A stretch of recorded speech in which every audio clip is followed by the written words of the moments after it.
Estamos aqui para partilhar histórias com vocês.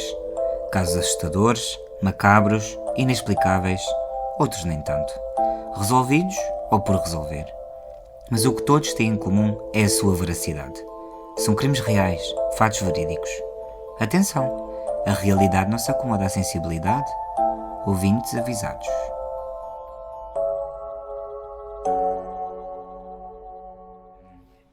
Olá, gente guapa, bem-vindos uma semana mais. A Anitta comete um crime. E eu sou o Pedro. A Alemanha foi fixe. Choveu, mas estava fixe. E hoje eu também vou trazer uma sabedoria, Catarina, mas uma sabedoria espanhola. Que é: hagas lo que hagas, ponte las bragas. Vou explicar. Faças o que faças, põe as cuecas. Ok. Yes, please. Yes. Então, malta, bem-vindos aqui ao episódio número 19. Eu sou a Catarina, estou hiper mega cansada. E a minha sabedoria de hoje é: príncipe encantado só há um e casou com a Cinderela.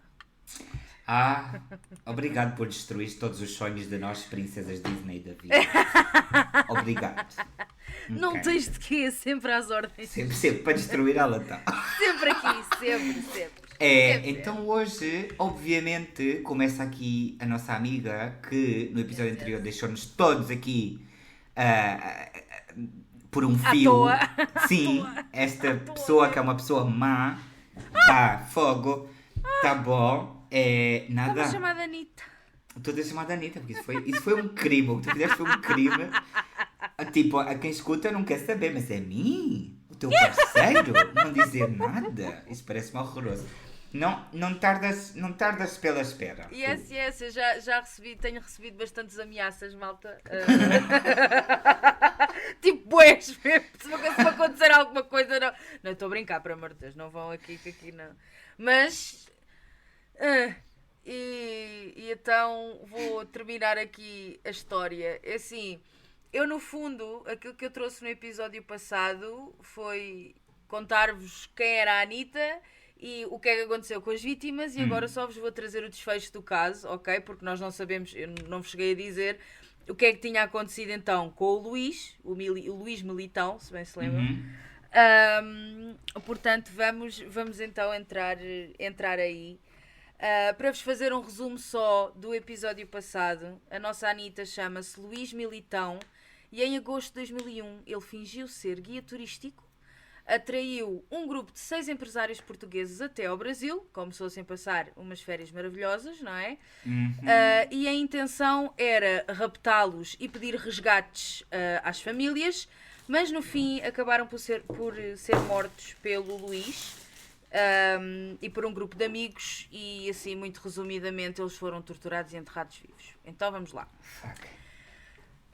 Portanto, ainda não processei essa parte de não, isto foi duro.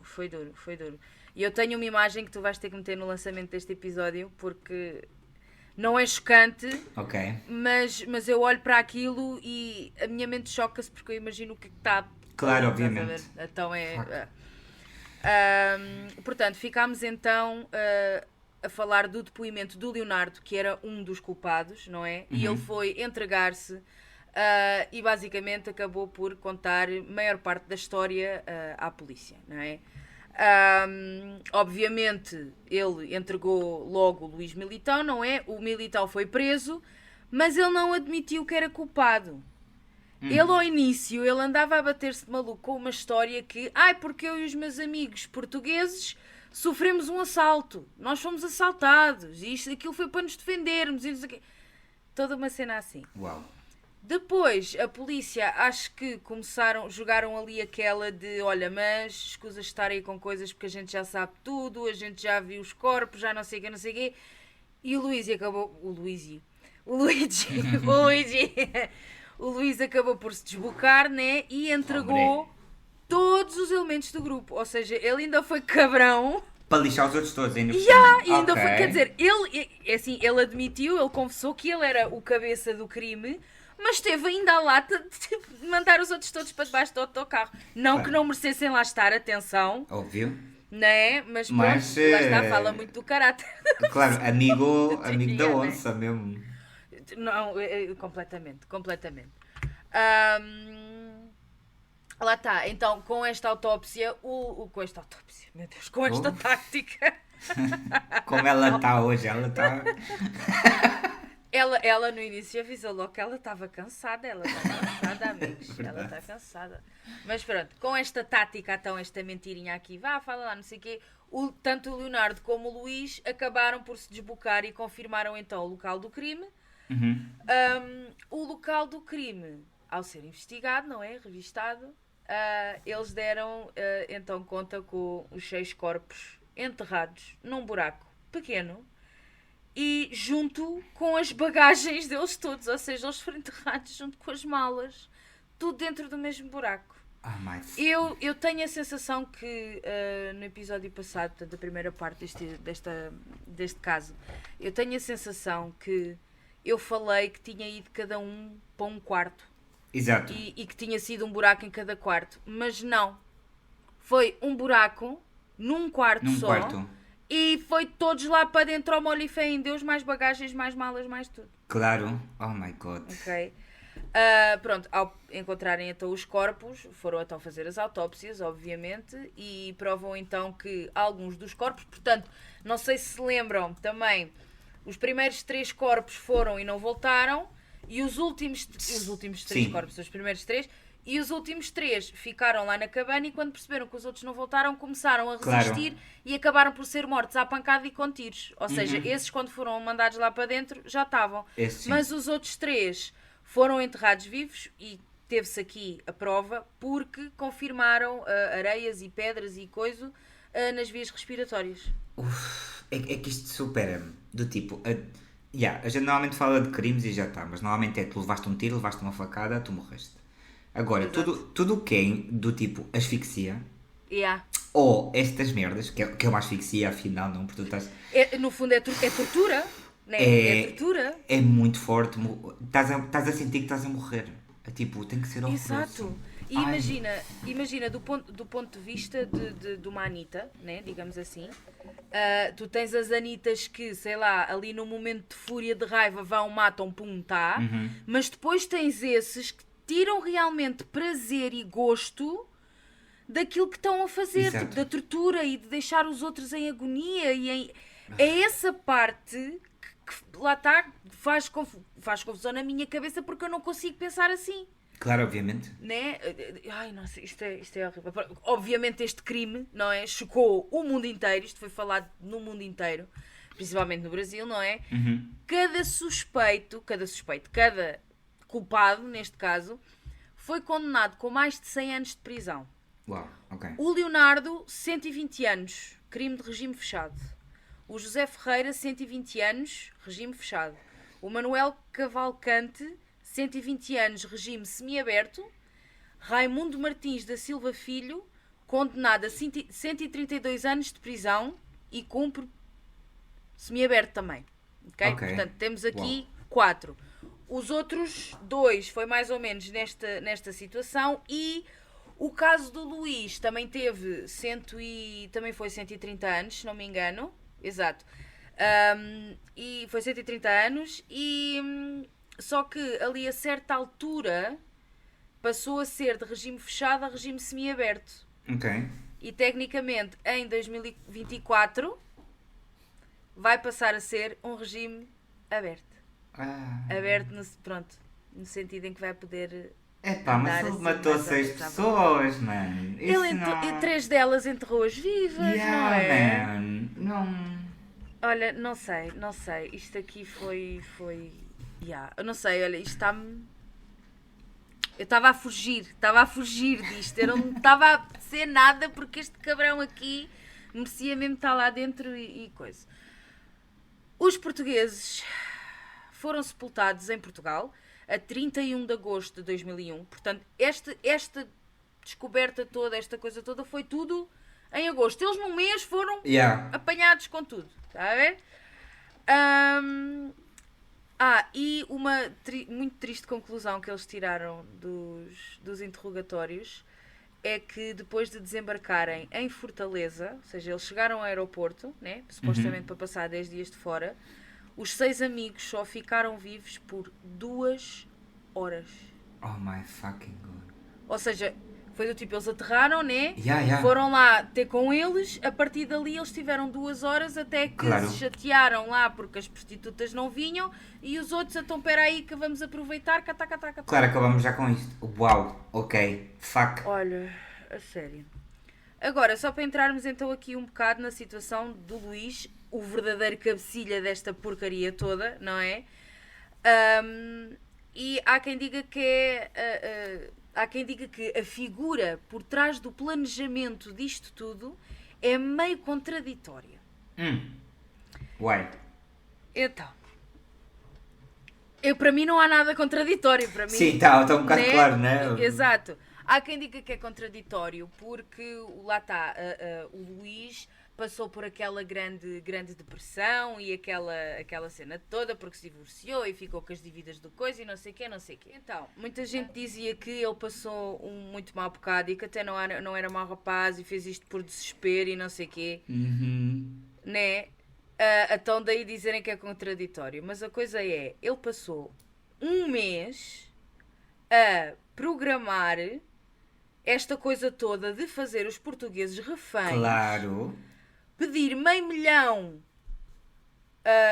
de resgate, às famílias todas, mas que depois repensou se pediria resgate ou não, ou o que é que iria fazer, porque percebeu que as famílias não tinham condições para pagar, ok? Já que a intenção dele era depois tirar as contas todas dos homens, as famílias depois não iam ter dinheiro para pagar os resgates, né?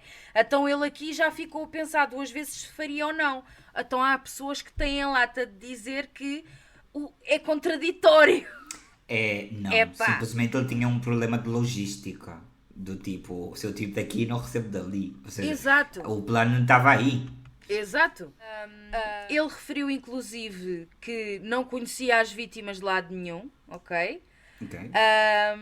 E disse que eu não conheço as vítimas de lado nenhum, eu simplesmente sou um monstro. Eu sou muito atraído pela morte de pessoas honestas. E segundo ele, pessoas honestas, pais de família e coisa. E no meio desta investigação toda descobriram que o António, que foi um dos primeiros a ser mandados para dentro do buraco vivo, tinha emprestado dinheiro ao Luís para ele refazer a vida dele no Brasil. Ou seja, ele conhecia o António. My fucking God. Ele conhecia pelo menos uma das vítimas. Exatamente. Ou seja, não. Exato. Nisto descobriram também cadastro, porque em 1996 ele foi preso durante 1 ano por furto. Tipo, roubou uma loja, uma coisa assim do género, ok? Descobriram também que, atenção, que isto não tinha sido descoberto nunca antes. Uau, né? ok. Ninguém sabia disto antes. Disto, né? Ele estava na Marinha Portuguesa, ele abandonou a Marinha Portuguesa e foi a partir daí que ele começou a ter muitas dificuldades, uma vida muito difícil a nível de dinheiro. Lá está, juntou-se com a Maria, ficou lá com a empresa com a fábrica, a oficina do sogro e essas coisas todas, por aí afora. Nisto lá está, foi nessa altura em que ele abandonou a Marinha Portuguesa que conheceu o António, ou seja, em 97, 98, mais ou menos, e o António emprestou-lhe cerca de 15 mil paus. Portanto, nesta altura ainda eras, na altura escudo, não é? Mas 15 mil paus. Dinheiro. Exato. Isto numa de vai, toma, refaz a tua vida, vai ao sítio e pronto, e este dinheiro nunca foi utilizado para ele realmente tentar levar a vida ao sítio. Exato. Estando na prisão, o Luís escreveu um livro de memórias. Que interessante. E numa... Para quê? E então, numa dessas memórias, ele escreveu que... Desculpa. Ele escreveu que numa dessas memórias ele escreveu que quando não estava a tentar fugir da vida boémia, estava na vida boémia a gastar tudo em álcool e mulheres e não sei o quê, né? Além de escrever esse livro, o António também trabalhou em muitos sítios ali na penitenciária, isto lá no Brasil, não é? Uhum. E tendo uma pena de 130 a 150 anos de prisão, teria então semi-aberto a partir de 2024. Exato. Ok? Neste tempo que ele teve na prisão, ele formou-se, ele fez especialização e quase uma segunda graduação em letras, ok? E apesar de ser conhecido como monstro de Fortaleza, ele chegou a dar aulas fora da prisão. Ou seja, ele tinha um regime fechado, mas davam-lhe a autorização de ele ter aulas e dar aulas fora do estabelecimento. What the fuck? Prisional. Então, mas isso é ter alguém preso? Pá. Ou seja, isto dá-me aqui ideias cá ali assim. Estás a ver? Lá está, também não sei como é que funciona bem a polícia de lá, não é? Mas daquilo que ouvimos, coisas. Exato. É assim, corrupção existe em todo o lado, né? Mas pronto. Óbvio. Né? Entretanto, o Luís anda em luta com a justiça para garantir o seu acesso à lei do esquecimento. Mas que esqueci? Mas isso não é o Google? Para ter esquecimento? Se chegares ali e esquecer a página guardada, né? Mas eu nem sabia que isto era uma cena, mas basicamente consiste em que um criminoso não fica ligado, ou seja, o nome dele não fica ligado ao crime. Em tudo o que é coisas jornalísticas e acompanhamentos do caso e não sei o quê, não se pode divulgar mais o nome dele. É isso a lei do esquecimento, é isso que ele quer. Sim. Obviamente até hoje foi recusado, ok? Ele aparece em todo o lado como Luís Militão, o monstro de Fortaleza. Claro. Em qualquer sítio ele aparece assim. E só aqui uma última curiosidade, é que o Luís Miguel chegou ao Brasil com visto de turista e teve o visto permanente negado várias vezes. Inclusive, ele casou no Brasil. Claro, para o visto. E a Maria, foi com quem ele casou, foi presa como cúmplice desta porcaria toda também. Claro, porque ela devia saber de tudo isso. Ela devia saber de tudo, não é? Mas é assim, Claro. vamos lá pensar. Deu-lhe a epifania na passagem de anos, ou seja, janeiro de 2001. Exato. Né? Em agosto de 2001 ele já estava lá, já estava a arrebentar com aquilo tudo. Ou seja, este espaço aqui, pouquíssimo de tempo, ele casou, ele planeou a cena toda, ele fez, ele coisa, e agora tem a lata de pedir uma lei de esquecimento. Esqueçam Exato. que eu existo. Não, agora tu tens que sofrer as consequências. da merda que fizeste. Óbvio. Cuspirem na rua é pouco. É como arruinar a tua vida em 6 meses. Opa, devia ser o nome das memórias dele. Exatamente. Meu Deus. Pronto, ele diz que ele vai acabar de cumprir a pena agora este ano. E pronto, e que não quer mais voltar para Portugal porque vai ser muito mal recebido em Portugal e que provavelmente vai tentar ir para outro país qualquer que não o Brasil. Nem não, Brasil, obrigado. nem Portugal, Claro. nem Brasil, nem Portugal, não é? Que é para poder... Fica bye, lá. feliz. Fica onde tu estás, não venhas. Olha, não... triste. Este gajo é um triste. Mesmo a sério. Completamente. Que cancro da sociedade. Como eu digo normalmente. Completamente. Pá. Mas pronto, amores, olhem, a minha Anitta foi presa. As Anitas, que foram várias, foram todas presas, está tudo preso. Regimes semi-abertos, abertos, fechados, mas estão lá, pelo menos a cumprir a pena. Vamos ver como é que corre agora o ano 2024, vamos ver se ele consegue, se aqui esta Anitta consegue então a lei de esquecimento. Eu não estou muito para aí virado. Não, acho que não. Um monstro de Fortaleza, uma cena assim mundial, não me parece que... Não. Mas enfim, bem, Pedrocas, bora lá, manda vir que eu agora quero saber o que é que tu me trazes hoje. Estou hoje curiosa. vou-vos pedir cabeça aberta, escutar com atenção, vou dar muito detalhe, muita história. O caso é um bocadinho largo, ok? Bora lá. Então, o nome do meu caso é. Eu adoro o nome, só tenho que dizer isto. O nome do caso é Uma Família, Dois Suspeitos, Três Mortos. É? Sim, Ah! já estou aqui a dar o que é que Deste tudo aconteceu, já não há deste problema. tudo. Já deste tudo. Mas tem tanta história aqui, meu Deus. Então, estamos a 27 de janeiro de 2012 e onde é que estamos? No bairro da Sagrada Família, em Champla, Barcelona. Exatamente. Bora lá. No edifício que faz esquina entre a Rua Sardenha e a Rua Mallorca. É o número 287. Então, Mónica volta a casa depois de um dia intenso de trabalho, chove e faz frio.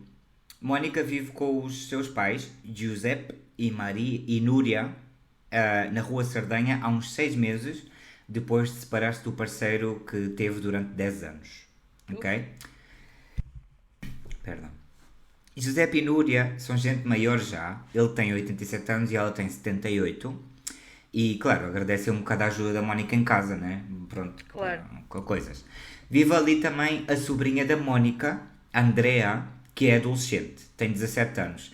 A Andrea é filha da irmã da Mónica, mas a irmã da Mónica nunca se pôde fazer cargo da miúda, então ela sempre viveu com os avós. Ok. Ok? Ok.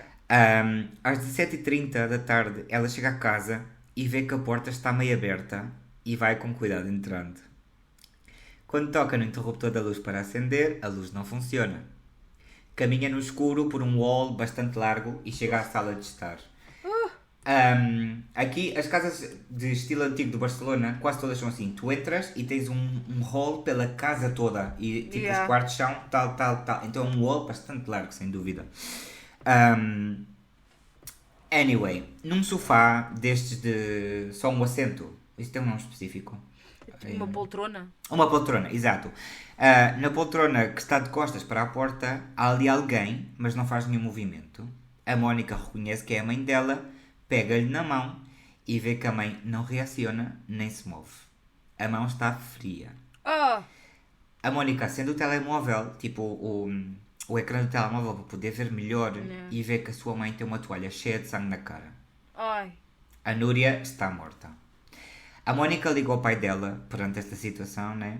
E o telemóvel do pai dela, o Giuseppe, soa dentro do apartamento. Ah! Mas ela pensou que se calhar saiu e deixou o telemóvel em casa, que era super habitual. Tipo, ele baixava o café abaixo e deixava o telemóvel em casa. Então ela liga à sobrinha dela, a Andrea, e ela também não responde, mas não soa nenhum telefone em casa. Ok. A Mónica, carregada de coragem, vai ao quarto dos pais dela e antes de chegar ao quarto deles passa pelo quarto dela, da Mónica, e nota que há ali umas coisas removidas. Na sala de estar também havia gavetas abertas, armários desarrumados, etc. No chão do hall, em direção ao quarto dos pais, está tudo cheio de pegadas vermelhas do cão que eles têm, Oh! que se move pelo apartamento como se lhe quisesse dizer alguma coisa à Pois Mónica. claro, em stress, coitadinho. Estás a perceber? Exato. Ao sair do quarto, a Mónica olha para o quarto dos pais, tipo rápido, tipo de riolho, Yeah, sem prestar yeah. atenção, e vê uma mão estendida no chão. Uf. E ela, pronto, ela disse, acabou, vou sair daqui. Ela sai, correu do apartamento, ok? E a mão era, ela conseguiu ver que era a mão da Andrea, Ai. da sobrinha. Ela não viu o pai dela, mas pronto, como eu tinha dito, ela viu o telemóvel ali dentro, então já pintava mal. Já, exato. Quando saiu do apartamento, liga ao Alex, que é o seu ex, ok? De quem ela se tinha separado, e explica-lhe a situação da melhor forma que ela conseguiu, porque tipo, ela estava tipo em choque. Em choque, obviamente. E pede-lhe que ele vá ali para ela não estar sozinha, né? Claro. Enquanto ela espera os moços. Porque isso foi o que ela fez depois de ligar a ela. Ela ligou aos moços de esquadra. Não vou explicar o que é os moços de esquadra, carinhos. Levamos 19 episódios. Vocês já deviam saber, é que nem se Já, questionem. claro. Não. Exatamente. Então, os moços recebem o aviso entre as 17h30 e 17h45. Quando eles chegam, encontram-se com a Mónica e o Alex Quartero, que comenta que ele estava ali na zona quando a Mónica lhe ligou até. Então por isso é que ele chegou rápido. Quando os moços entraram no apartamento não há luz, como eu já tinha dito, e está tudo muito escuro, porque é janeiro, são 6 da tarde, Exato, tá. não se vê Exato, nada já. Não se vê nada já. Ou seja, que a inspeção mesmo a sério forte teria que ser feita no dia a seguir.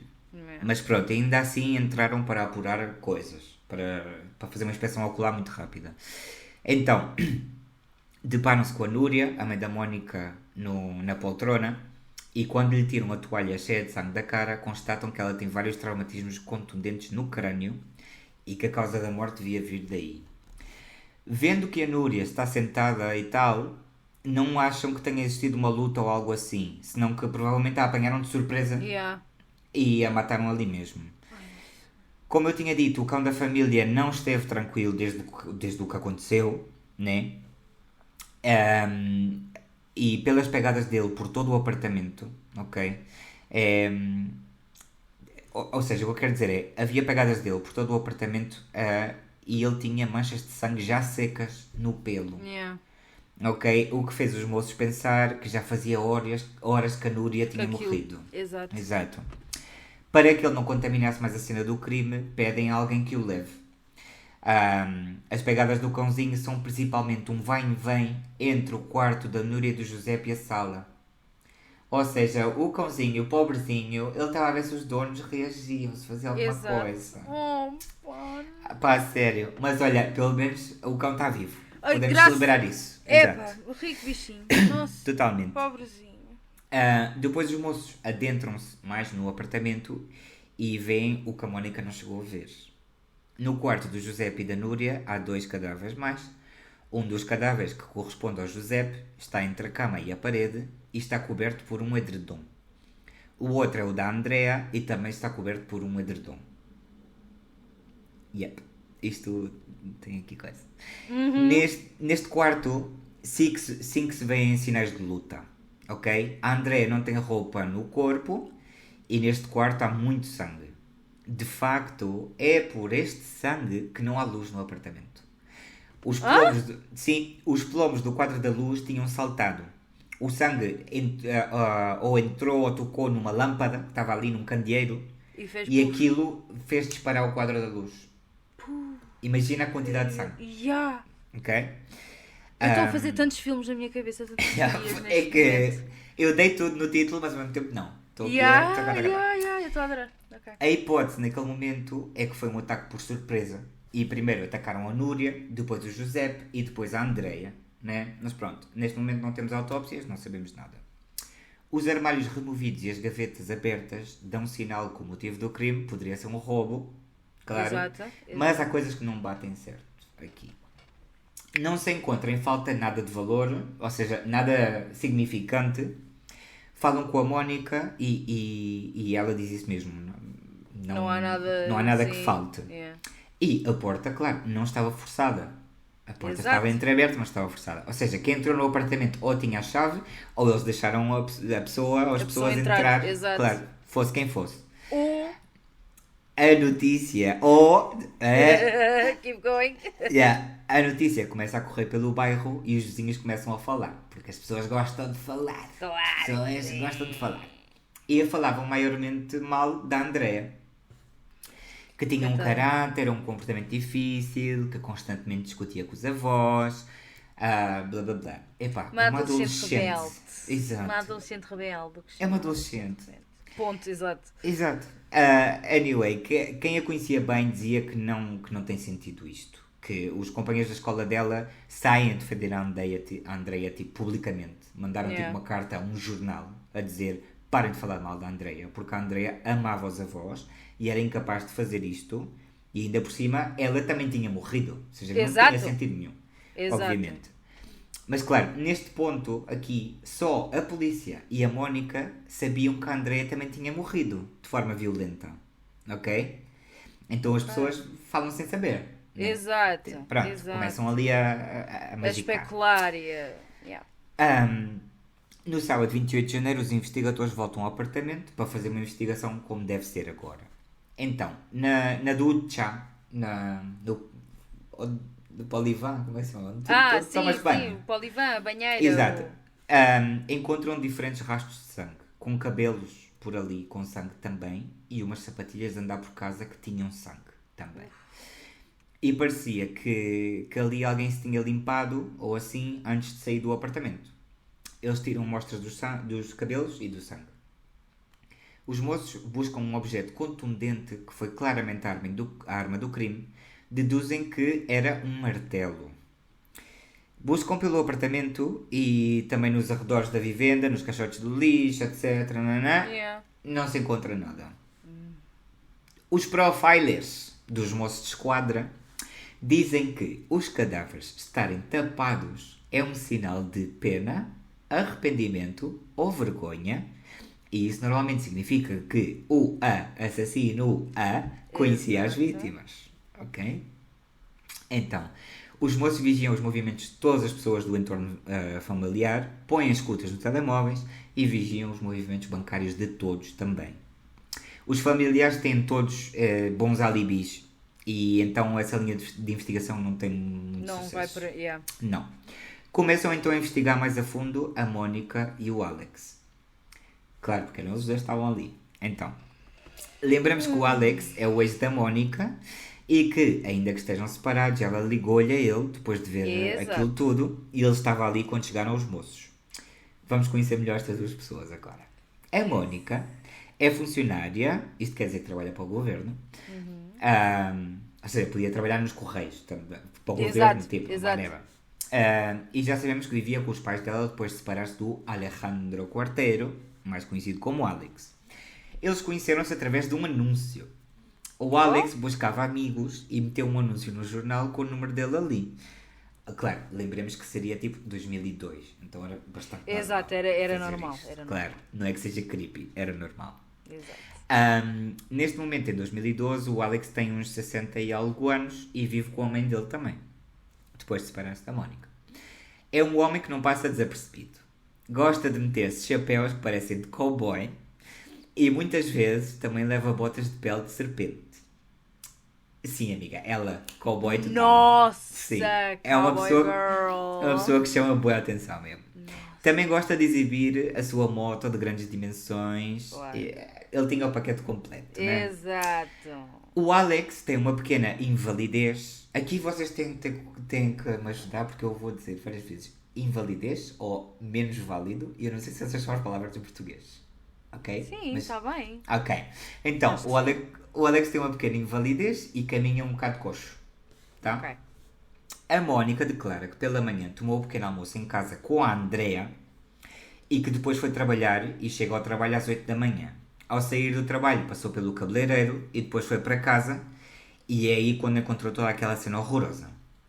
A coartada ou alibi da Mónica confirma-se bastante através de imagens e tal, Ok. dados e não sei o quê.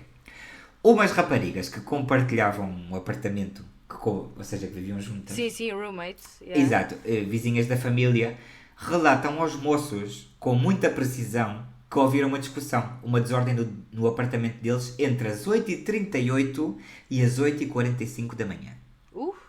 E precisam tanto as horas, porque uma delas saía para trabalhar nessa hora e ouviu gritos. Mas claro, ela não deu super importância, porque os gritos naquela casa era uma coisa normal. Era constante, Exato. ok.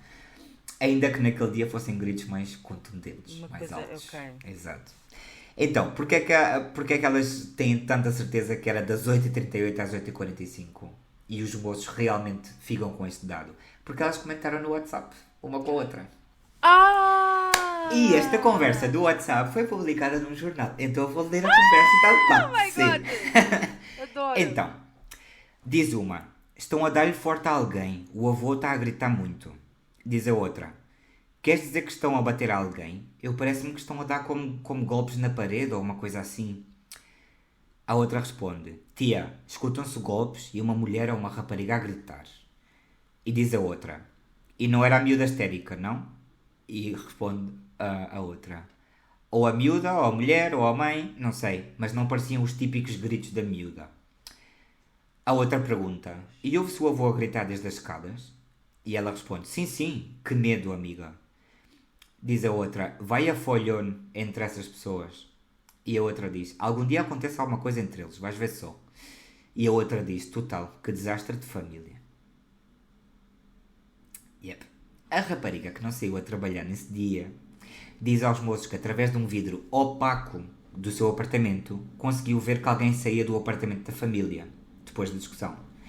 Não lhe conseguiu ver a cara, óbvio, pelo vidro opaco, né? Exato. Mas sabe que era um homem. Porque Ok. sim. Anyway.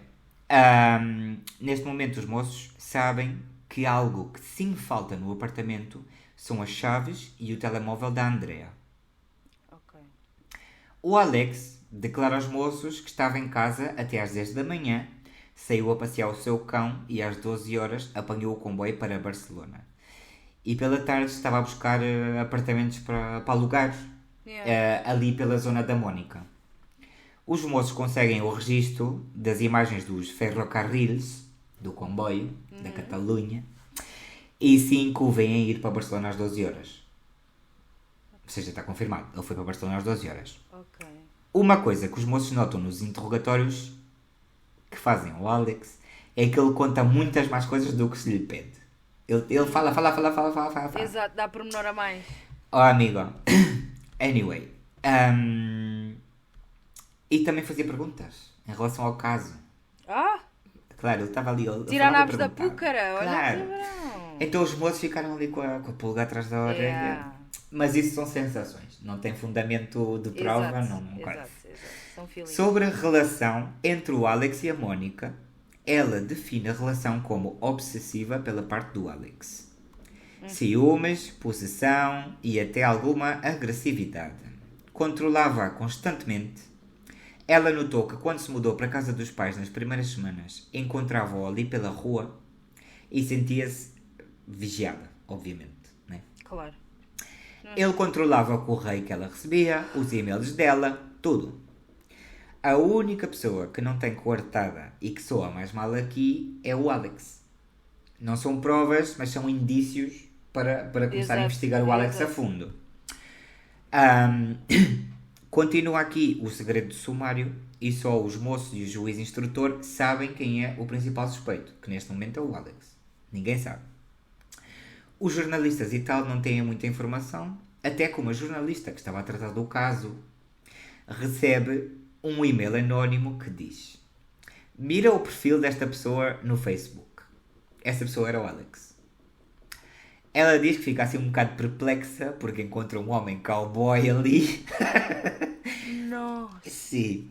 E que vê que os últimos posts dele são todos a dizer como amava a Mónica e estava louco por ela e não sei o quê. Estava ali a chorar mãe do no Instagram. céu. Então, a jornalista teve uma ideia e tentou uma coisa que ela não tinha esperança que saísse bem.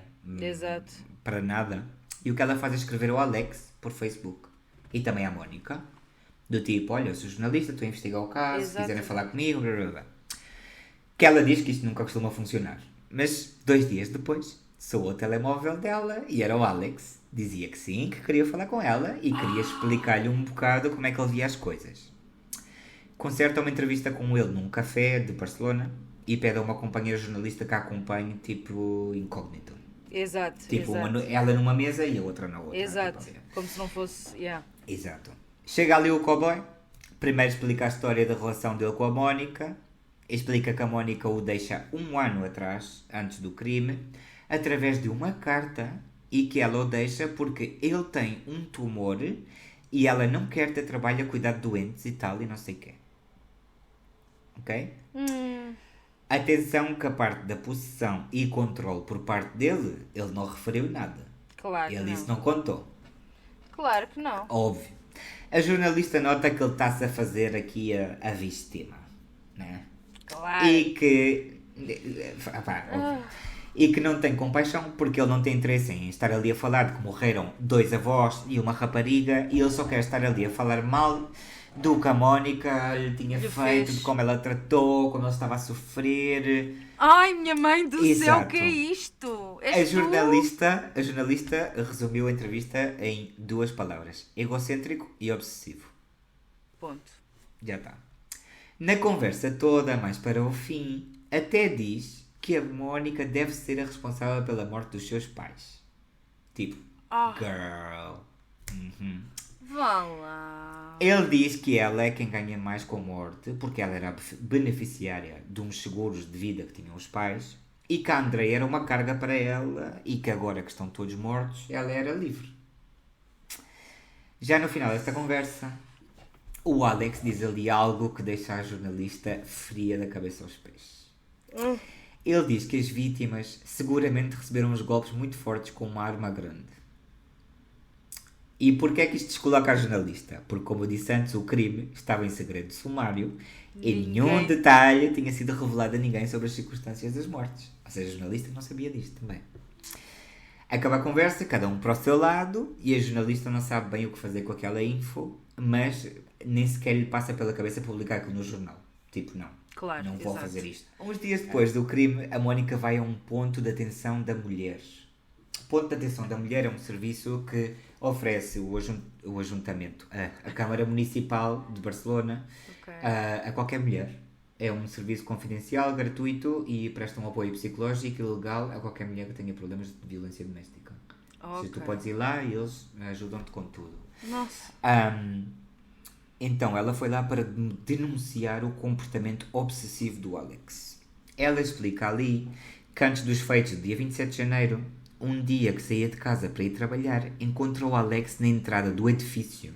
Tipo dentro da porta do edifício.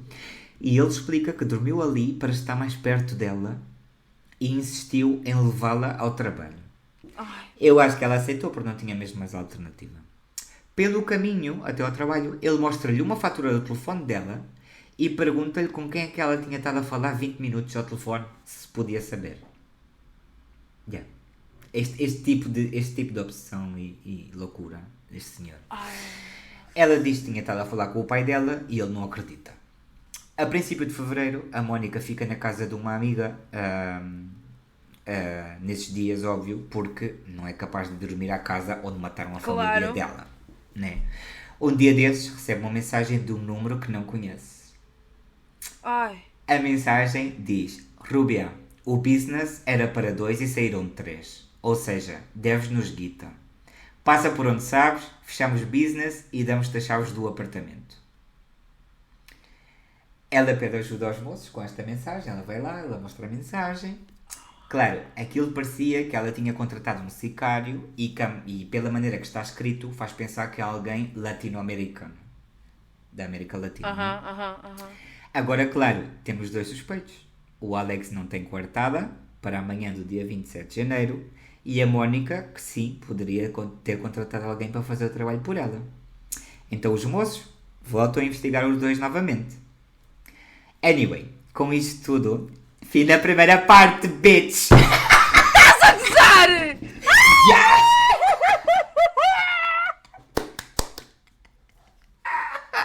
Apanhei-te. Consegui.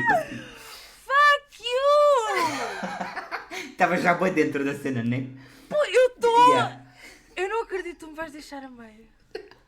E muito a meio. Tu não sabes ainda o que está para vir aqui, meu Deus. Ai, filho da mãe. Exato. Para não dizer pior, cabrão. Eu tinha-te dito, não perdias pela espera. Anyway, pois isso. Fim da primeira parte.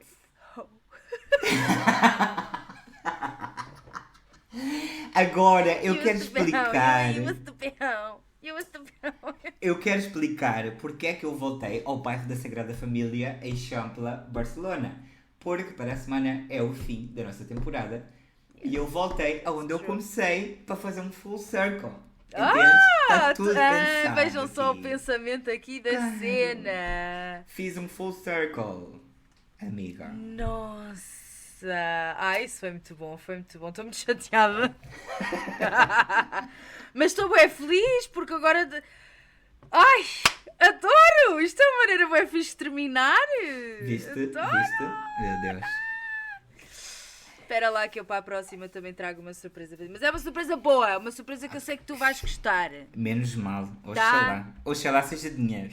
Isso é que Não, isso não. é.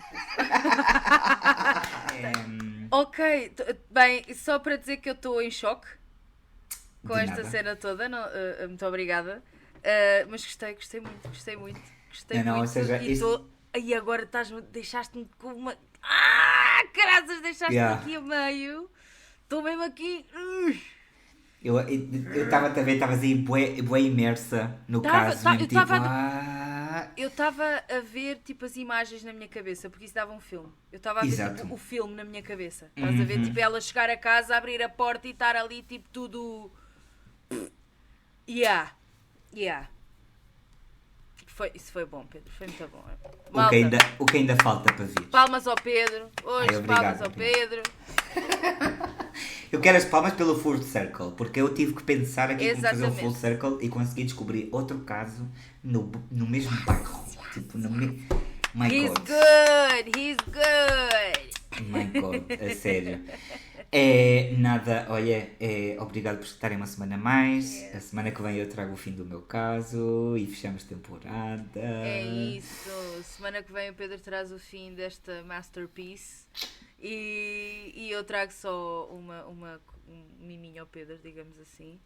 E pronto, e depois vamos de férias durante um mês, malta, mas é assim, um mês passa num instante. Sim. E nós vamos trazer, durante este mês, nós vamos se calhar ter só alguns dias de descanso, porque o resto vamos estar a trabalhar para vos trazer mais coisas. Portanto, não se esqueçam de nós, vão seguindo, vão subscrevendo, vão dando uns likes, vão Claro. partilhando, partilhem muito, por favor. Podem até voltar a ouvir os outros episódios. Exato! Claro.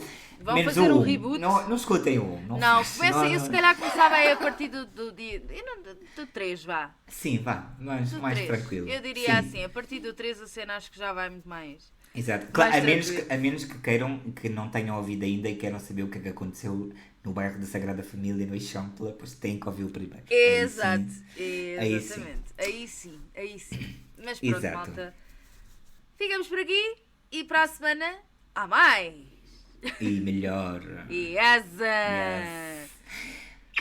Besitos. Besito, gente guapa. Tchau.